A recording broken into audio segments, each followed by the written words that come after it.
Hello అండి, అందరికీ నమస్తే. ఓడియన్ కిచెన్స్కి స్వాగతం అండి. ఈరోజు వీడియో ఏంటంటే బీట్రూట్ రైస్ చేస్తున్నానండి. ఫస్ట్ అయితే అన్నం వండేసి పక్కన పెట్టేసుకోవాలి.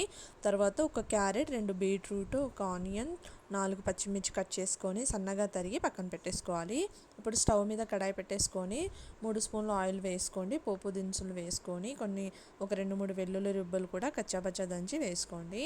ఆ తర్వాత కరివేపాకు వేసుకొని అవి చిట్టుపట్లాడినప్పుడు ఆనియన్ ముక్కలు కూడా పచ్చిమిర్చి ముక్కలు కూడా వేసుకొని కలపాలండి. కొంచెం ఉప్పు పసుపు వేసుకొని కొంచెం దూరగా ఫ్రై చేసుకోవాలండి. ఒక 2-3 నిమిషాలు అవి ఫ్రై అయ్యాక క్యారెట్ బీట్రూట్ ముక్కలు వేసుకొని ఫ్రై చేసుకోవాలండి. కొంచెం కారం వేసుకోండి, కొంచెం టొమాటో సాస్ కూడా వేసుకోండి, టేస్ట్ కొంచెం బాగుంటుంది.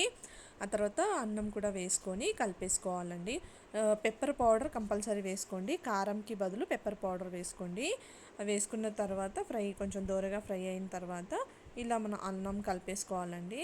లాస్ట్లో కొత్తిమీరతో గార్నిష్ చేసుకోండి.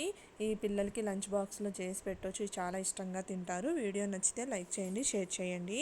నా ఛానల్ని సబ్స్క్రైబ్ చేసుకోవడం మర్చిపోకండి. టేస్ట్ అయితే చాలా బాగుంటుంది. Thanks for watching.